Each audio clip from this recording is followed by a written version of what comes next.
cột đằng chôn cột đằng trên mặt đằng chôn mặt đằng trên mặt đằng chôn mặt đằng trên mặt đằng chôn mặt đằng trên mặt đằng chôn mặt đằng trên mặt đằng chôn mặt đằng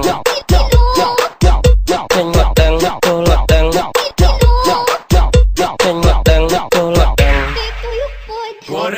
trên mặt đằng chôn mặt đằng đằng mặt chôn the volume